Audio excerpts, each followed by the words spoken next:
आज आपण या व्हिडिओमध्ये फिजिक्सचा chapter number 8 that is current electricity ह्या चॅप्टरचा स्टडी करणार आहोत. आता ह्या चॅप्टरमधला फर्स्ट पॉईंट आहे concept of current, potential difference and resistance ohm. Okay, ह्या फर्स्ट पॉईंटमध्ये आपल्याला काय काय स्टडी करायचं आहे तर करंट म्हणजे काय असतं त्याचं युनिट वगैरे, त्यानंतर पोटेन्शियल आणि पोटेन्शियल डिफरन्स. ओके, आणि रेजिस्टन्स, ओहम हे रेजिस्टन्सचं युनिट आहे. ओके, आता the moment of electric charges is non as electric current. बरोबर, काय ते इलेक्ट्रिक चार्जेस असतात कोणत्याही मेटल असेल. बरोबर, याच्यात जे इलेक्ट्रिक चार्जेस असतात त्याची जी काही मुवमेंट असते त्याला आपण काय म्हणतो, इलेक्ट्रिक करंट म्हणतो. कारण हे चार्जेसची मुवमेंट झाल्याच्या नंतर तिथं काय तयार होते, इलेक्ट्रिसिटी तयार होते. ओके, म्हणजे इलेक्ट्रिसिटी फ्लो होते, तिथं करंट तयार होतो. And it's intensity is measured in amperes. आणि तो कशामध्ये मेजर केला जातो तर एम्पियर एक युनिट आहे करंट मेजर करण्याचं. कॅपिटल एने दाखवतो आपण ते, त्यामध्ये आपण इलेक्ट्रिक करंट मेजर करतो. Depending on the medium electric charges are carried by. Electric charges कोण कॅरिड करतं, मुव्हिंग इलेक्ट्रॉन्स इन वायर. जी काय वायर असते आपली घरामधली, ओके, त्याच्यातून आपण इलेक्ट्रिसिटी पास करतो. त्यामध्ये काय असतात, इलेक्ट्रॉन्स असतात आणि ते कोणत्या पोझिशनला असतात तर मुवमेंटच्या पोझिशनला असतात. त्यामुळे इलेक्ट्रिक करंट तयार होतो. त्यानंतर आयन्स इन द इलेक्ट्रोलाइट, जे इलेक्ट्रोलाइट असतं बिकर असेल त्यात दोन असे रॉड घेतो, त्याच्यावर जे काय आयन्स असेल त्या आयन्समुळे इलेक्ट्रिक करंट तयार होतो. नंतर both ions and electrons in some substance like ionise gas, किंवा एखाद्या आयोनाइज गॅसमध्ये हे दोन आयन्स किंवा इलेक्ट्रॉन्स प्रेझेंट असणे, तीन कंडिशनमुळे इलेक्ट्रिक करंट काय होतो, तयार होतो. Okay, the current that is use household and engineering appliances is often described are being to different types. आता करंट हाऊसहोल्डमध्ये पण यूज केला जातो, घरगुती किंवा इंजिनिअरिंग अप्लायन्सेस म्हणजे काही ज्या मशीन असतील मोठ्या मोठ्या त्यामध्ये सुद्धा करंटचा यूज केला जातो. ओके, आता त्याच्याच रिलेटेड काही कन्सेप्ट आहे ते आपण स्टडी करूयात. त्यातला फर्स्ट आहे डायरेक्ट करंट, आणि त्यानंतर आपल्याला एक स्टडी करायचं आहे अल्टरनेट करंट. हे दोन करंटचे टाईप आहे. कोणते, एक असतो डीसी आणि एसी. डीसी म्हणजे डायरेक्ट करंट आणि त्याच्यानंतर एसी, हे दोन करंटचे टाईप आहेत. बरोबर, तर त्यातला फर्स्ट आहे डायरेक्ट करंट. म्हणजे डीसी काय असतं, it is the unidirectional flow of charges from the positive end to the negative end. हा काय एक युनिडायरेक्शनल फ्लो आहे. बरोबर, यात काय होतं की पॉझिटिव्ह एंडकडून निगेटिव्ह एंडकडे करंट काय केला जातो, पास केला जातो. For example, batteries in most electronic devices generated direct current. या बॅटरी असतात, बॅटरीमध्ये कोणता करंट असतो तर डायरेक्ट करंट असतो, आणि हा कसा असतो, युनिडायरेक्शनल असतो. समजलं. त्यानंतर पहा अल्टरनेट करंट. आता अल्टरनेट करंट म्हणजे काय, it is a current that can reverse in its direction repeatedly. आता डीसी पाहिला होता आपण, डायरेक्ट करंट एका युनिडायरेक्शनलला फ्लो होतो. तसा हा जो एसी असतो हा बोथ डायरेक्शनला फ्लो होऊ शकतो. या डायरेक्शनला फ्लो झाला त्यानंतर तो रिव्हर्स पण येऊ शकतो. Okay, the current moves back and forth within a conductor delivering energy first in one direction and then in the other. पहिल्यांदा ज्या डायरेक्शनला जाईल त्या डायरेक्शनला एनर्जी प्रोव्हाइड करतो, नंतर रिव्हर्स झाला तर त्या डायरेक्शनला एनर्जी प्रोव्हाइड करतो. ओके, फॉर एक्झाम्पल आहे radio signal carried on electric wires. Electric वायर्समधून जे रेडिओ सिग्नल पास करतात ते ह्या टाईपचे असतात. Okay, in this lesson you will be learning about electric current and its associated features, properties and characteristics. आपल्याला ह्या लेसनमध्ये सगळ्या टर्म त्या इलेक्ट्रिक करंटच्या बाबतीतच स्टडी करायचे. ओके, त्यातला फर्स्ट आहे करंट काय असतो. Current is define as the rate of flow of charges. Current म्हणजे काय, एक पर्टिक्युलर टाईममध्ये त्या कंडक्टर म्हणजे कोणती तरी वायर असेल, समजा टी टाईम आहे, त्या टी टाईममध्ये त्याच्यातले किती चार्जेस फ्लो झाले त्याला आपण करंट म्हणतो. मग याचा फॉर्म्युला आहे काय, current I equal to Q divided by T. याचा अर्थ काय झाला, एका पर्टिक्युलर टाईममध्ये ठराविक चार्जेस पास होणे त्याला आपण काय म्हणतो, करंट. करंट काय, current is define as the rate of flow of charges. Okay, where Q काय असणार आहे तर चार्जेस असणार आहे that flows through a cross section. Cross section म्हणजे wire. Okay, of a conductor in a time T. एका particular time T मध्ये Q हे चार्जेस फ्लो झाले तर त्याला आपण काय म्हणतो, करंट म्हणतो. एवढा काय असतो करंट, त्याचं युनिट काय, एम्पियर. ओके, त्यानंतर पुढचा आहे पोटेन्शियल. पोटेन्शियल काय असतं पहा, potential at a point is defined as the amount of work done in bringing a unit positive charge from infinity to that point. म्हणजे काय, आता हा कंडक्टर आहे. बरोबर, या कंडक्टरचा हा एक पॉईंट आहे, त्या बाजूला कुठेतरी काहीतरी इन्फिनिटी डिस्टन्सवर काही चार्जेस आहे. हे चार्जेस काय करायचे आहेत, मला इथून मूव्ह करून या पॉईंटपर्यंत आणायचे. इथपर्यंत काय आणायचे, ते चार्जेस या वायर थ्रू इथपर्यंत मूव्ह करायचे. तर हे मूव्ह करण्यासाठी जेवढं वर्क लागेल, काय जेवढं वर्क होणार त्याला आपण काय म्हणतो, पोटेन्शियल म्हणतो. समजलं. त्याचा फॉर्म्युला पोटेन्शियल म्हणजे व्ही ने दाखवतात, V equal to work divided by charges Q. समजलं, हा त्याचा फॉर्म्युला आहे आणि त्याचं युनिट आहे व्होल्ट. ओके, आता त्याच्याच रिलेटेड एक कन्सेप्ट आहे पोटेन्शियल डिफरन्स, त्याला पीडी ने दाखवतात. तर potential difference between 2 points, 2 point आहे पा, ए आणि बी, हे 2 पॉईंट आहे. त्या दोन्हींमधला पोटेन्शियल, ए पॉईंटचं पोटेन्शियल, बी पॉईंटचं पोटेन्शियल, दोन्हींच्या पोटेन्शियलचा मधला difference, okay, is equal to the work done in moving a unit positive charge from one point to another. ह्या पॉईंटपासून ह्या पॉईंटपर्यंत चार्जेस मूव्ह करण्यासाठी किती वर्क झालं त्याला आपण म्हणणार आहे पोटेन्शियल डिफरन्स. आणि ही कशी आहे, स्केलर क्वांटिटी, याचं सुद्धा युनिट काय, व्होल्ट आहे. समजलं. आता बघा, पोटेन्शियल म्हणजे एकाच पॉईंटचं काढत होतो आपण, आणि पोटेन्शियल डिफरन्स म्हणजे 2 पॉईंटमध्ये मूव्ह करण्यासाठी लागलेलं वर्क. ओके, त्यानंतर पुढचं आहे रेजिस्टन्स. काय असतो रेजिस्टन्स म्हणजे काय, नॉर्मल कन्सेप्ट समजून घ्या. ही एक वायर आहे, या वायरमधून काहीतरी करंट फ्लो होते, आणि या करंटला फ्लो होण्यापासून रोखणारा मध्ये जर काय आला जे रेजिस्ट करतो, ओके, त्याला आपण काय म्हणतो, रेजिस्टन्स म्हणतो. बरोबर. आता समजा ह्या बाजूने 5 एम्पियर करंट गेला, तर इथून पुढे किती जाणार, 3 एम्पियर. म्हणजे रेजिस्टरने काय केला, 2 एम्पियर करंट लूज केला, कमी केला. समजलं, हे रेजिस्टरचं वर्क आहे.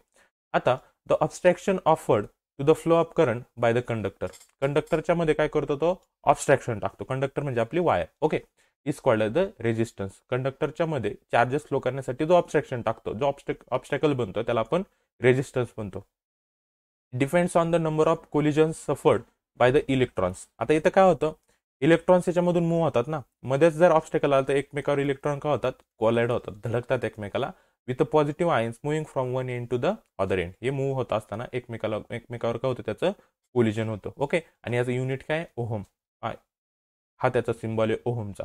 त्या ओहम मध्ये रेजिस्टन्स आपण मेजर करतो. ओके, मग रेजिस्टन्स आर इक्वल टू, याचा फॉर्म्युला आहे व्होल्टेज डिवायडेड बाय करंट, आणि हा ओहम्स लॉ सुद्धा आहे. समजलं, हे लक्षात ठेवायचं. काय, R equal to V upon I, हा एक फॉर्म्युला होऊ शकतो त्याचा, किंवा I equal to V upon R, हा एक फॉर्म्युला होतो, आणि V equal to I into R, असे 3 फॉर्म्युले आहेत ओम्स लॉचे, रेजिस्टन्सचा, करंटचा आणि व्होल्टेजचा. हे तिन्ही फॉर्म्युले नीट लक्षात ठेवायचे. R is equal to V upon I, is equal to V upon R, आणि V equal to I into R. समजलं. नंतर पुढचा इलेक्ट्रिक सेल. इलेक्ट्रिक सेल म्हणजे एक बॅटरी असते आपली. Okay, an electric cell is a device in which a constant difference in potential is maintained between two conductors by a chemical reaction. एक battery असते, आणि बॅटरीमध्ये पोटेन्शियल डिफरन्स कसा असतो, constant असतो. बरोबर. The 2 conductors are called electrodes or terminals. त्याचे 2 conductor असतात, पहा, या टाईपची बॅटरी असते. ओके, इथे कंडक्टर करंट इथे असतो, पॉझिटिव्ह आणि निगेटिव्ह असे असतात ना 2. हे 2 काय असतात, इलेक्ट्रोड्स असतात. समजलं. A cell can be use as a source of current, आणि सेलला कशासाठी यूज केला जातो, as a source of current. समजलं. बॅटरी टाईपची काय असते, ती बॅटरी असते. ओके, हे कन्सेप्ट समजले.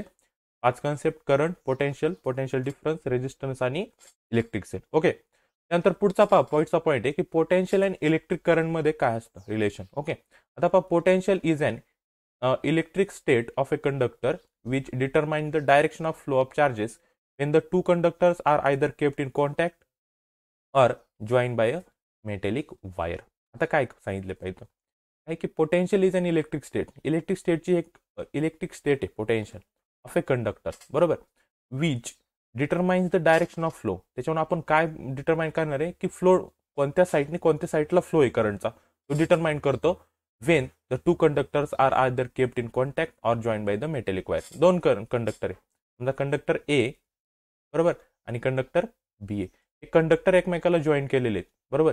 हे जॉईन केल्याच्या नंतर काय सांगितलं त्यांनी, त्याचा डायरेक्शन आपल्याला कोणत्याच कंडक्टरकडून कोणत्या कंडक्टर चार्जेस फ्लो होतात हे डिटरमाइन करण्यासाठी हा पोटेन्शियलचा कन्सेप्ट यूज केला जातो. The electric current flows from a region of higher potential to the region of a lower potential. आता इलेक्ट्रिक करंट कुठून फ्लो होतं पहा, ज्याच्याकडे जास्त एनर्जी आहे त्याच्याकडून कमी एनर्जीकडे इलेक्ट्रिक करंट का होतो, फ्लो होतो. समजलं. In a direction opposite to the direction of flow of a electrons. आणि ही डायरेक्शन कशी असते, जर इलेक्ट्रॉन ह्या बाजूला फ्लो होत असेल तर याची डायरेक्शन त्याच्या अपोजिट असते. समजलं. पोटेन्शियलची लक्षात ठेवा. The work need to move a charges Q from infinite point to a P where electric potential is V will be. आपण हा फॉर्म्युला पाहिला होता, काय होता पहा, V equal to W upon Q. हा फॉर्म्युला आपण पाहिला होता पोटेन्शियलचा. त्याच्यावरूनच आपण वर्क डन फाइंड करू शकतो, काय, W is equal to Q into V. समजले हा फॉर्म्युला. आधी जो फॉर्म्युला होता त्याच्यावरूनच हा कॅल्क्युलेट केलाय.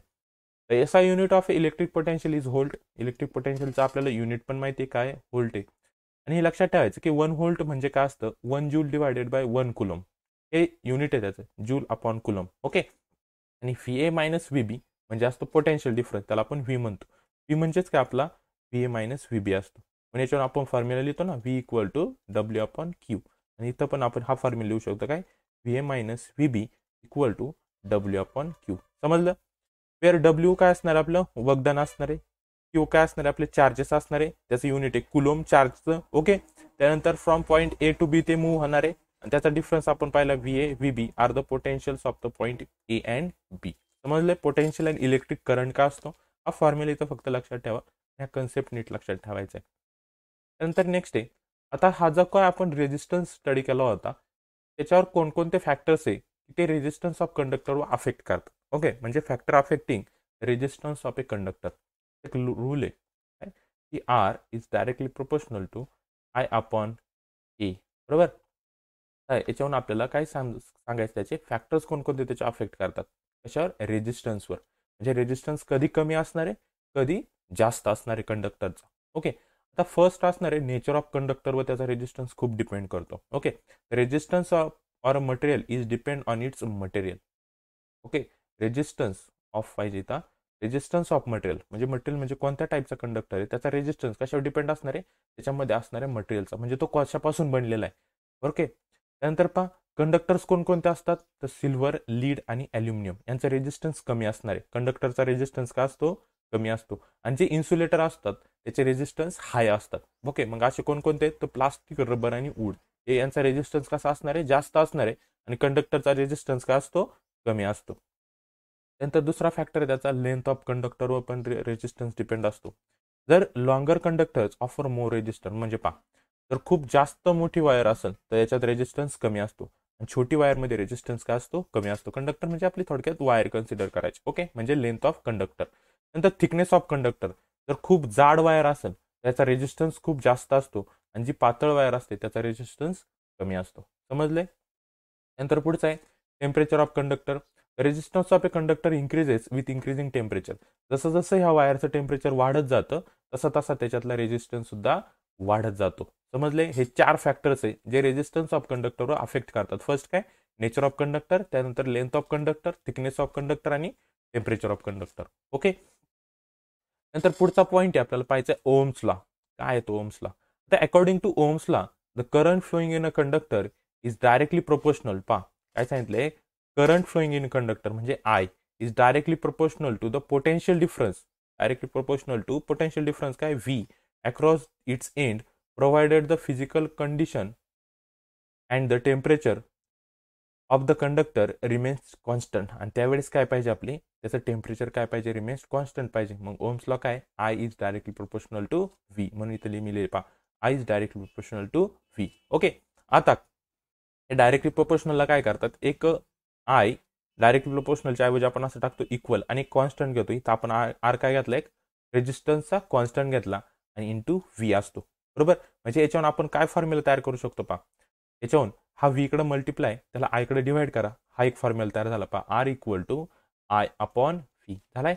V upon I equal to constant, जे हा R काय आपला कॉन्स्टंट आहे, where R is the resistance of a conductor. म्हणजे याच्यावर आपण फॉर्म्युला बनवू शकतो काय, की V इक्वल टू IR हा एक फॉर्म्युला बनवू शकतो. किंवा I इक्वल टू काय पाहिलं होतं आपण, V अपॉन R हा एक फॉर्म्युला बनवू शकतो त्याच्यातून. समजले.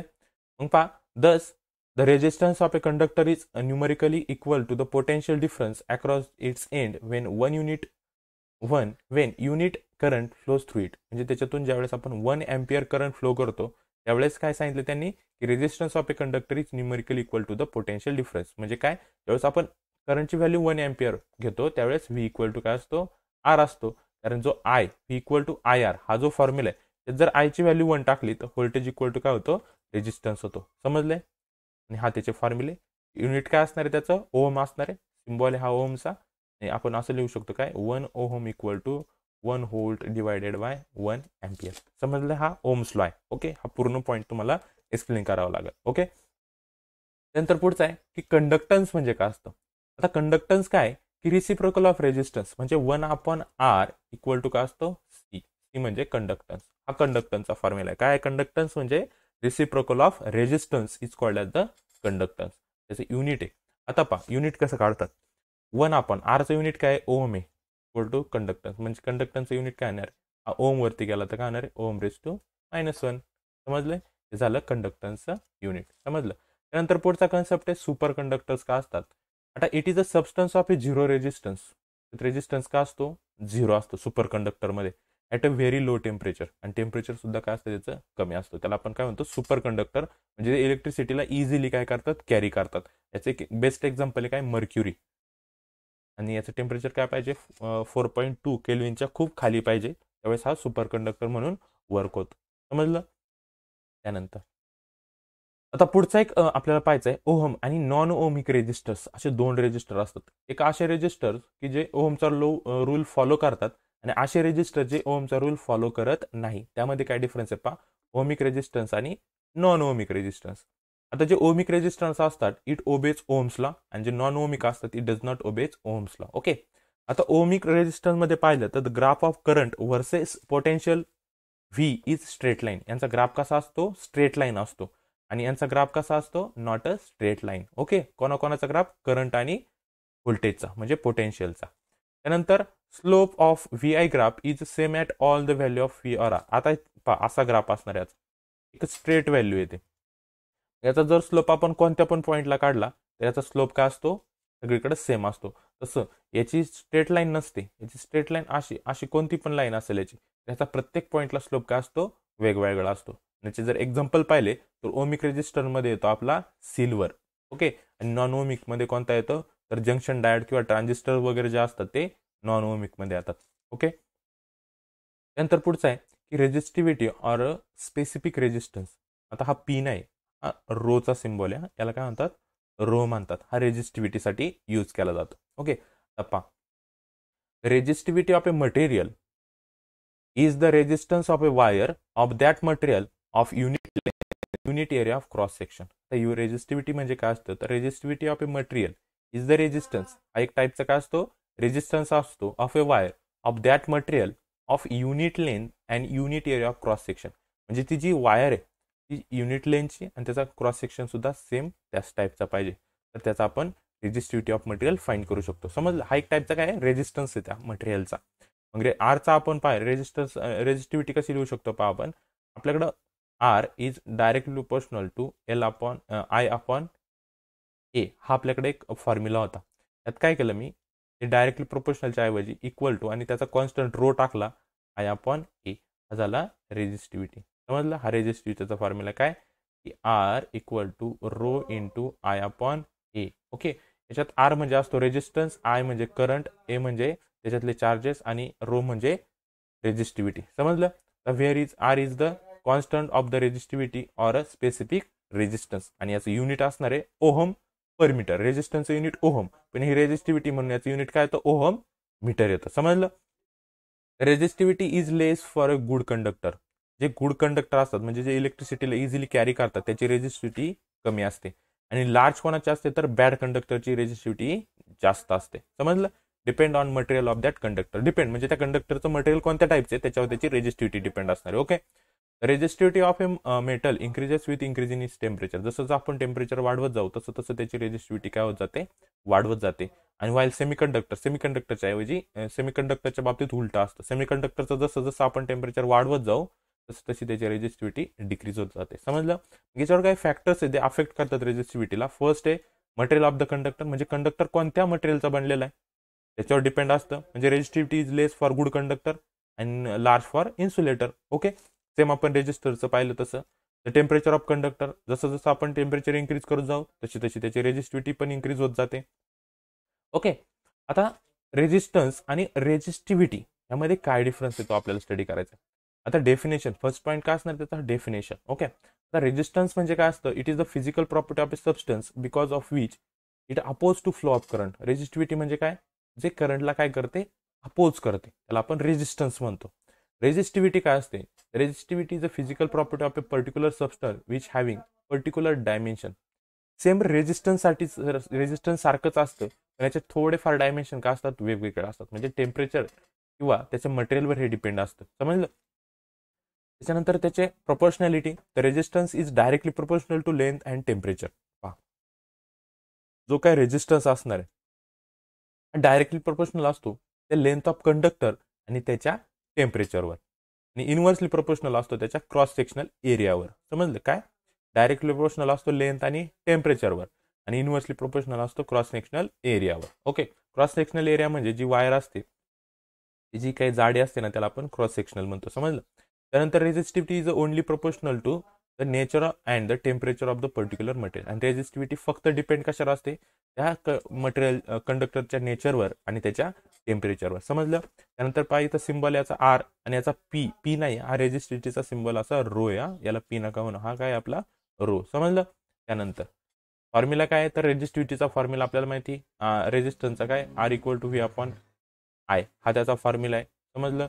आणि इकडे रेजिस्टिव्हिटीचा फॉर्म्युला आहे rho equal to R into A divided by L. R म्हणजे रेजिस्टन्स, ए म्हणजे क्रॉस सेक्शनल एरिया, आणि एल म्हणजे काय असणार आहे? लेंथ. समजले. हे दोन्ही फॉर्म्युले त्याचे नीट लर्न करून ठेवायचे. याचा युनिट आपल्याला माहिती, रेजिस्टन्सचं युनिट ओहम असतं, आणि याचं युनिट काय? Ohm metre. ऍप्लिकेशन्स, रेजिस्टन्स कुठे यूज केला जातो? तर हीटर असेल, फ्यूज असेल, किंवा जे सेन्सर असतात त्यामध्ये रेजिस्टन्सचा यूज होतो. आणि रेजिस्टिव्हिटीचा यूज होतो की electrical resistivity measured is use in a quality control test for a calcareous soil. कुठे यूज केला जातो? क्वालिटी कंट्रोल ज्या टेस्ट होतात सॉइलच्या, त्यामध्ये रेजिस्टिव्हिटीचा यूज केला जातो. समजलं. हा डिफरन्स नीट करायचा. 6 पॉईंट आहे, याच्यातले कोणतेही 4 पॉईंट डिफरन्सला आले पाहिजे. ओके. त्यानंतर पुढचा पॉईंट आहे कंडक्टिव्हिटी. आता कंडक्टिव्हिटी काय असतं पहा, द रिसिप्रोकल ऑफ रेजिस्टिव्हिटी. आता कंडक्टन्स पाहिला होता आपण, कंडक्टन्स तो होता रिसिप्रोकल ऑफ रेजिस्टन्स, तो होता कंडक्टन्स. ही सेम तसाच काय की कंडक्टिव्हिटी याला दाखवतात सिग्माने. Conductivity is a reciprocal of resistance. Okay, समजलं. याचा सिम्बॉल आहे सिग्मा. त्यानंतर सिग्मा इक्वल टू पहा 1 अपॉन रो. रो म्हणजे आपला काय होता? रेजिस्टिव्हिटी होती, आणि त्याचा फॉर्म्युला आहे. रोचा फॉर्म्युला काय की आर इंटू ए म्हणजे क्रॉस सेक्शनल एरिया. तो आपण इथं फक्त पुट केला आर रोच्या जागेची त्याची व्हॅल्यू. याचं युनिट काय असतं? ओहम पर मीटर, पर ओहम पर मीटर. समजलं. म्हणजे असंच 1 अपॉन ओहम मीटर, हा त्याचा फॉर्म्युला. हे दोन्ही वरती गेले तर मायनस होतात, ओहम रेस टू -1 आणि एम रेस टू -1. समजलं. नीट लक्षात ठेवायचं. आणि कंडक्टन्सचं युनिट काय होतं? ओहम मीटर होतं, म्हणजे ओहम मीटर. त्याच्या अपोजिट आहे हे, म्हणजे पर ओहम पर मीटर. समजलं कंडक्टिव्हिटी. त्यानंतर पहा पुढचा. तर पुढचा पॉईंट आहे इलेक्ट्रोमुव्हिंग फोर्स, म्हणजे ईएमएफ म्हणतात त्याला. Terminal voltage and internal resistance of a cell काय असतं पहा. An electric cell is a device is in which a constant difference in parallel is maintained between a two conductors by chemical reaction. बॅटरीच्या बाबतीत आपण पाहिलं होतं. Electric sale म्हणजे काय असतं? ज्याच्यात पोटेन्शियल डिफरन्स काय असतो? इक्वल असतो, सेम असतो. जसं cell is use as a source of current, आणि त्याला काय म्हणून यूज केला जातो? सोर्स ऑफ करंट म्हणून यूज केला जातो. आता त्याचाच आपल्याला काय करायचं आहे? ईएमएफ पाहायचं आहे. ईएमएफ म्हणजे electromotive force of a cell. पहा, if no current is drawn from a cell. समजा आपण काय केलं? सेल घेतला पण त्याच्यातून कोणताच करंट यूज केला नाही. when the cell is in open circuit, म्हणजे सर्किट ओपन आहे. ओके, चालू आहे. ओपन आहे म्हणजे बंद आहे सर्किट. ओपन सर्किट म्हणजे बंद, म्हणजे त्याच्यात कोणताही करंट फ्लो होत नाही, त्याला ओपन सर्किट म्हणतात. आणि क्लोज सर्किट म्हणजे त्याच्यात काहीतरी करंट फ्लो होत असेल तर त्याला क्लोज सर्किट म्हणतात. Okay. Potential difference between the terminal of the cell is called the electromotive force. ज्यावेळेस सर्किट ओपन असतं त्यावेळेस जर आपण समजा असं सर्किट आहे बरोबर, हा एक टर्मिनल आहे त्याचा ए आणि एक टर्मिनल आहे बी, आणि इथं कुठेतरी असा सेल जोडलाय, इथं रेजिस्टन्स जोडलाय. ओके, हे काय आपलं सर्किट आहे. ओके, आता ओके हे झालं सर्किट. आता इथं काय ओपन आहे म्हणजे इथून करंट फ्लो होत नाहीये. तर त्यावेळी ह्या 2 पॉईंट मधला जो काय आपण मेजर करतो पोटेन्शियल डिफरन्स, त्यालाच म्हणतात इलेक्ट्रोमोटिव्ह फोर्स. समजलं. आता the EMF of a cell is generally denoted by the symbol epsilon. E सारखा असतो एप्सिलॉन, त्याच्यामध्ये काय मेजर केला जातो? Electromotive force. And unit of a volt is V, हे आपल्याला माहिती आहे. तर EMF of a cell is defined as the energy spend. EMF म्हणजे काय? एनर्जी स्पेंड म्हणजे work done per charge in taking positive charge around the complete circuit. हे जे काय कम्प्लीट सर्किट आहे बरोबर, यामध्ये पॉझिटिव्ह चार्ज घेण्यासाठी किती एनर्जी स्पेंड करावी लागली त्याला म्हणतात इलेक्ट्रोमोटिव्ह फोर्स. समजलं. This circuit exist in electrolyte inside the cell as well as the outside the cell. ही कुठं पण मेजर केली जाते. सर्किटच्या आतमध्ये मेजर करा किंवा त्याच्या अराउंड मेजर करा, ईएमएफ कुठेही मेजर केला जाऊ शकतो. तर फक्त लक्षात ठेवायचं व्होल्टेज व्ही, तर फॉर्म्युला काय असणार आहे, डब्ल्यू आपण क्यू घेत होतो, तर क्यूच्या ऐवजी आपल्याला पॉझिटिव्ह साठी Q0 घ्यायचे. समजलं, एवढाच एक डिफरन्स आहे. त्यानंतर पुढे पहा, त्याच्यावर कोणकोणते फॅक्टर्स अफेक्ट करतात. तर ईएमएफ ऑफ सेलवर अफेक्ट करणारा फर्स्ट फॅक्टर आहे डिपेंड्स ऑन द मटेरियल. सगळीकडे मटेरियलवर तो डिपेंड असतो. Of the electrodes and the electrolyte use in the cell. सेलमध्ये कोणत्या टाईपचं मटेरियल, इलेक्ट्रोलाइट आणि इलेक्ट्रोड यूज केलाय त्याच्यावर त्याचा ईएमएफ डिपेंड असणार आहे. त्यानंतर each depends of the shape of electrode. त्या इलेक्ट्रोडचा काय शेप आहे त्यावर डिपेंड असणार आहे. त्यानंतर distance between the electrodes and the amount of electrolyte. ते जो सेलमध्ये जे काही दोन इलेक्ट्रोड यूज केले जातात त्यामध्ये डिस्टन्स किती त्यावरच पण त्याचा ईएमएफ डिपेंड असतो, किंवा त्यामध्ये कोणत्या टाईपचं सोल्युशन यूज केलंय त्यावर पण त्याचा ईएमएफ डिपेंड असतो. समजलं. त्यानंतर पुढचा पॉईंट आहे की terminal voltage of a cell काय असतो. When the cell is in a close circuit. आता सर्किट कसं आहे, क्लोज आहे. ओके.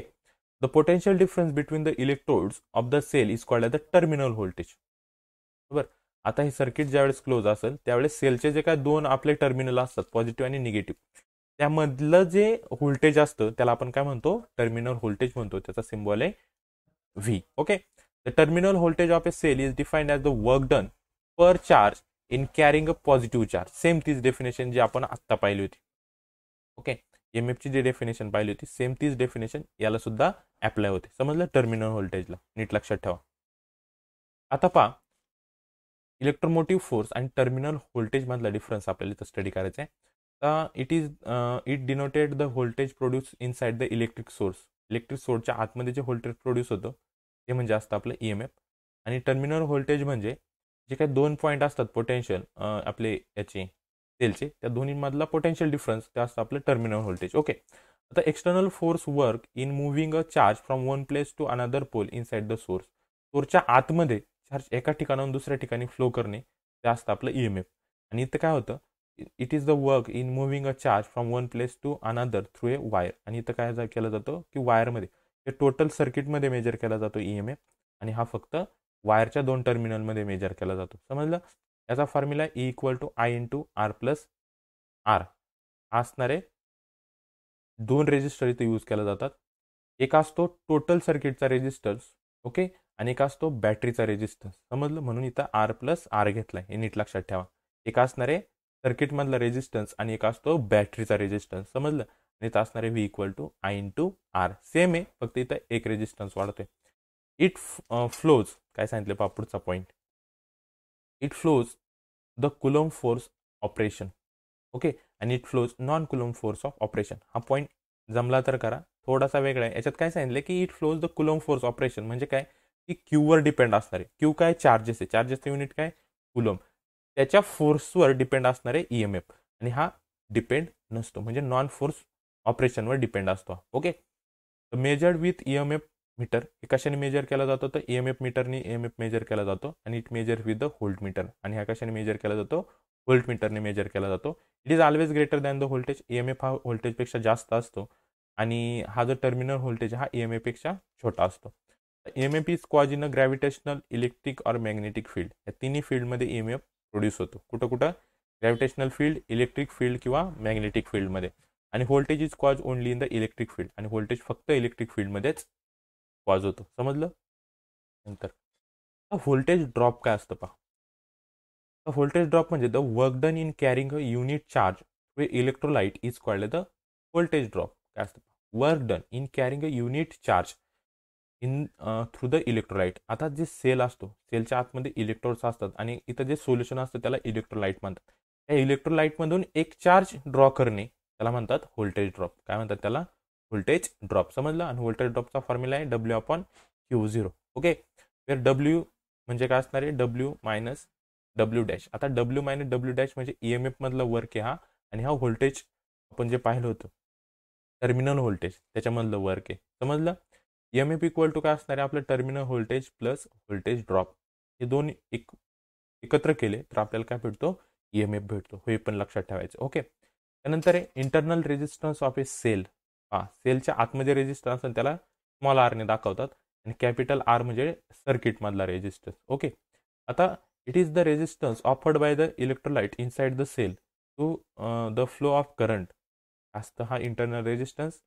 इलेक्ट्रोलाइट इनसाइड द सेलच्या आतमध्ये मेजर केला जातो to flow of a current. त्याच्यामध्ये कसे करंट फ्लो होतात त्याच्यामध्ये जो ऑब्स्टेकल असतो त्याला आपण काय म्हणतो इंटरनल रेजिस्टन्स म्हणतो आणि याचं युनिट सुद्धा काय आहे ओम आहे.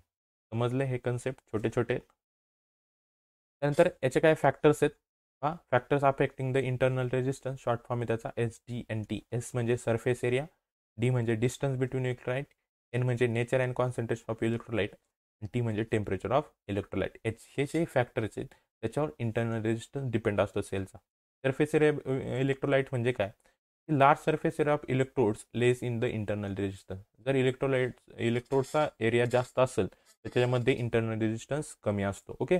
डिस्टन्स बिटवीन इलेक्ट्रोलाइट म्हणजे असा सेल आहे त्याच्यामध्ये जे काय दोन इलेक्ट्रोलाइट असतात त्याच्या दोन्हीमधलं डिस्टन्स.